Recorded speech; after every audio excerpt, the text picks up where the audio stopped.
Alors, bonjour, bienvenue à cette conférence de presse. Avant de commencer, on a quelques mesures préventives à vous communiquer pour prévenir les incidents acoustiques perturbateurs et potentiellement dangereux susceptibles de causer des blessures. Nous rappelons à tous les participants de garder leur oreillette éloignée de tous les microphones à tout moment. Lorsque votre oreillette n'est pas utilisée, veuillez la placer face vers le bas au milieu de l'autocollant sur la table, tel qu'indiqué. Veuillez consulter les cartes sur la table pour connaître les lignes directrices de la prévention des incidents acoustiques. Ces mesures sont en place afin de protéger la santé et la sécurité de tous les participants, y compris les interprètes, et pour que nous puissions évidemment continuer nos activités sans interruption. Merci de votre compréhension. Et maintenant, M. Boileau, ombudsman donc des contribuables, je vous laisse la parole. Merci beaucoup. Bonjour à tous et à tous.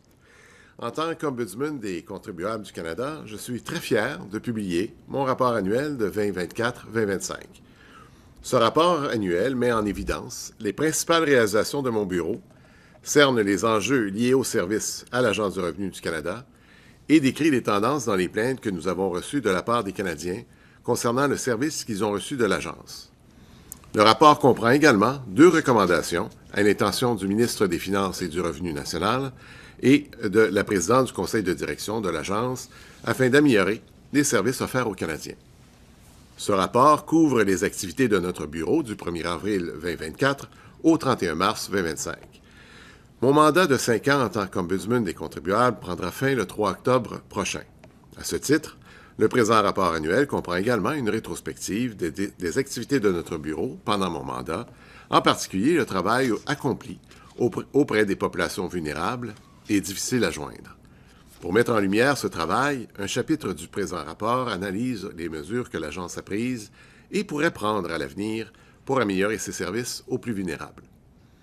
L'Agence a un double rôle. D'abord, elle doit administrer le recouvrement de l'impôt. Cela, nous le savons tous et toutes. Ensuite, et ce n'est pas moins important, l'Agence doit administrer de nombreux programmes essentiels qui permettent aux Canadiens et Canadiennes de recevoir leurs prestations et leurs crédits, comme l'allocation canadienne pour enfants. La production d'une déclaration de revenus et de prestations permet d'obtenir ces prestations et crédits. Au Canada, des millions de familles admissibles reçoivent ces paiements parce qu'elles ont produit une déclaration. Tant de familles dépendent en partie ou même entièrement de cette aide essentielle afin d'aider à nourrir et habiller leurs enfants. Cela dit, la production d'une déclaration peut sembler une tâche intimidante pour de nombreuses personnes à faible revenu, et si cela les empêche de produire une déclaration, elles vivent sans les aides auxquelles elles ont droit. Dans le cadre de notre analyse de la stratégie de l'Agence visant à rejoindre les membres vulnérables de la population, nous avons examiné les mesures qu'elle pourrait prendre à l'avenir. Par exemple, nous avons examiné les systèmes de production automatique de déclaration de revenus de plus d'une douzaine de pays afin de trouver l'approche qui pourrait le mieux convenir au Canada. Nous avons également examiné les programmes existants de l'Agence, comme la gamme de services déclarés simplement, qui aident des milliers de personnes à produire leur déclaration avec un minimum d'intervention.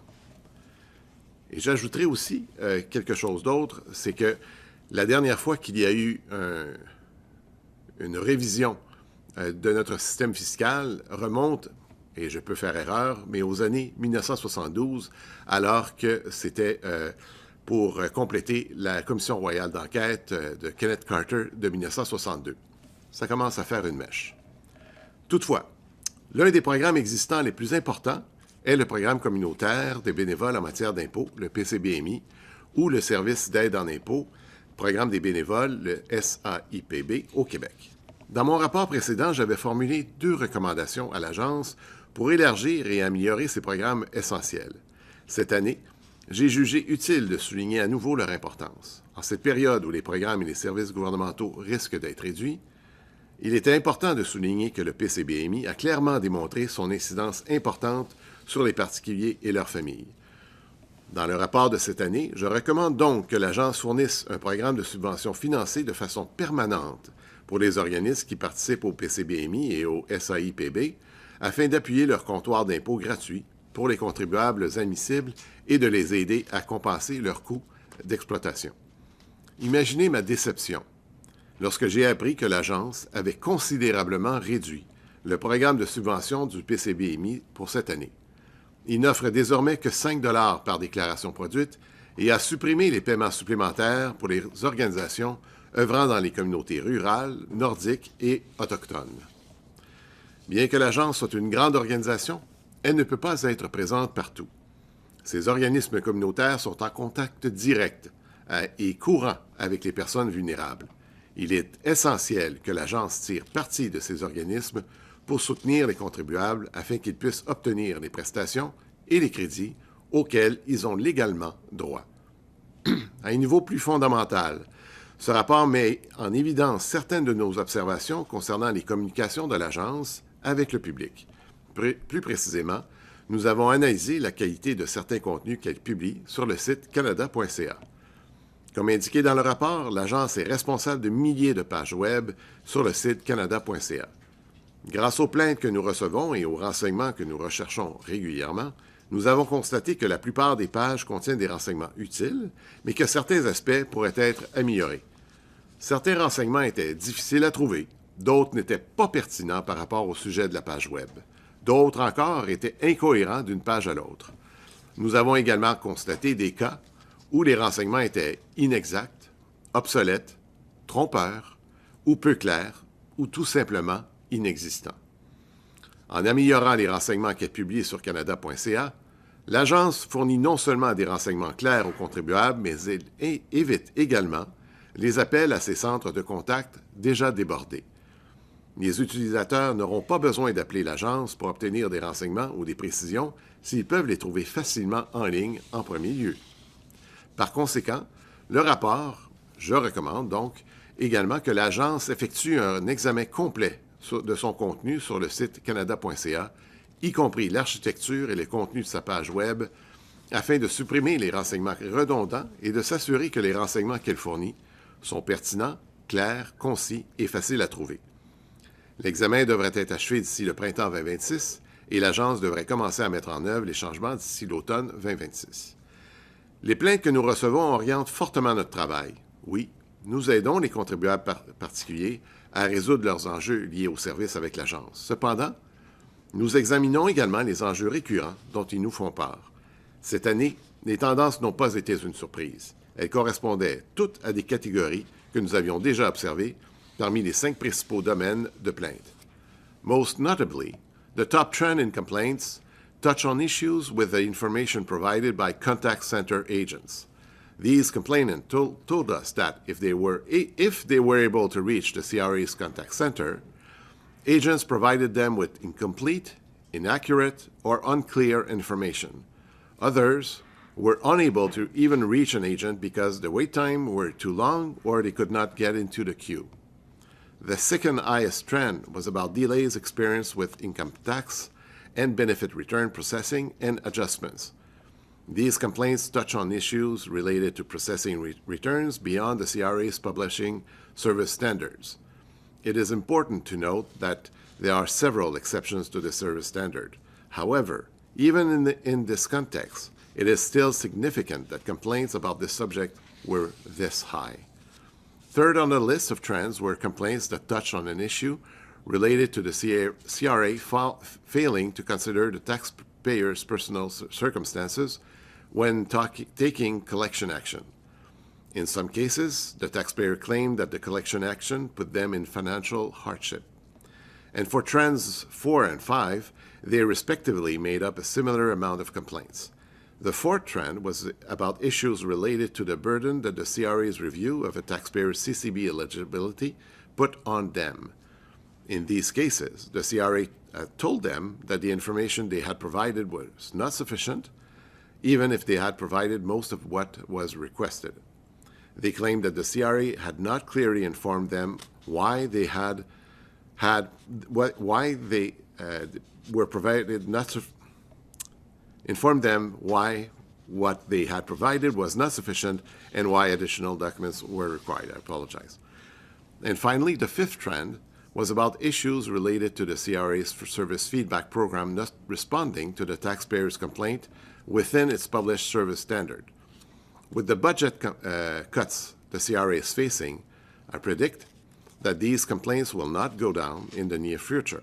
My office will continue to monitor the situation. In addition to the trends and complaints, we listen to feedback we hear through the media, tax professionals and parliamentarians, and others. Because of comments we receive through these sources, as well as inquiries of our own initiatives, we open a systemic examination into the CRA's administration of the 2023 Bear Trust filing requirements. During the examination, we met with stakeholders as well as experts at the CRA to gain a better understanding of the situation from all perspectives. Ultimately, we found that the core issue to be that while the CRA was charged with administrating complex and burdensome legislation, there needed to be better communication between the Department of Finance Canada and the CRA. The hope is that when new legislation is being drafted, the real-world implication for its administration could be taken into consideration. We published a report for this examination entitled On Unintended Consequences in March. In our report, we made 5 recommendations for how the CRA can prevent similar issues from happening in the future. The Minister agreed at the time with all the recommendations, and I look forward to seeing how the CRA will implement them to improve services for taxpayers, their representative, tax accountant, and other professionals. Like every year, our team was busy looking into systemic issues and identifying opportunities for the CRA to improve. Concurrently with the Bear Trust examination, we were working on another systemic examination into possible issues delaying CCB payments for temporary residents.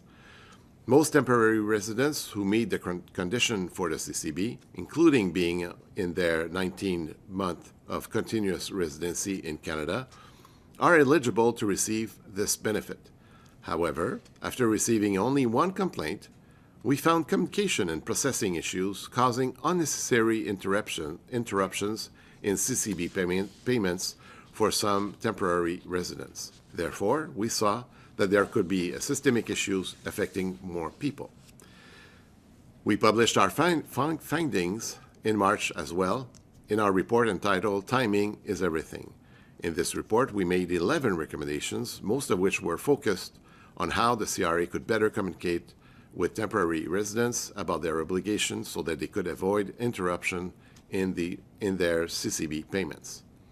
I also want to thank the former Minister of Immigration, Refugees and Citizenship Canada, IRCC, the Honourable Mark Miller, who graciously agreed to the IRCC participation in our examination, though we made sure our recommendation would touch only the CRA as per our mandate.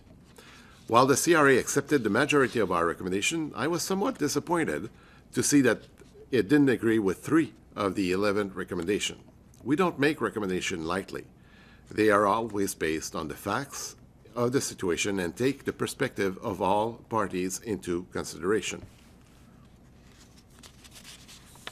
Furthermore, we always aim to craft recommendations that will be pragmatic and feasible. Although the Minister and the Chair of the Board of Management of the CRA are not legally obligated to accept or action their recommendations, I would hope that they will at least look at the root issues that motivated them in order to address the gaps in service we found. All of this work could not be done without the dedicated staff at the office. As my time as taxpayers' ombudsperson comes to a close, I would like to take a moment to thank them. Throughout the COVID-19 pandemic and the large influx of complaints that resulted, through our office's uncertain and shifting budget, our staff commitment to taxpayers has been clear. The important work our office carries out could not be done without their care and dedication. Even when my time at the office ends, I'm looking forward to seeing this team continue to demonstrate the same admirable approach under a new ombudsperson. Thank you for listening, and I remain at your disposal in the official language of your choice for any question you may have now or further along the day or during the next few days. We have an attendee online. I don't know if you have a question. Anusha Khan from Law 360. Can you hear us?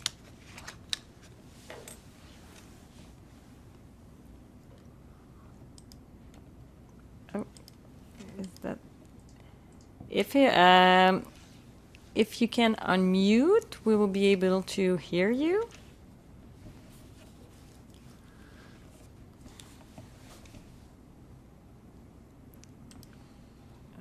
Well.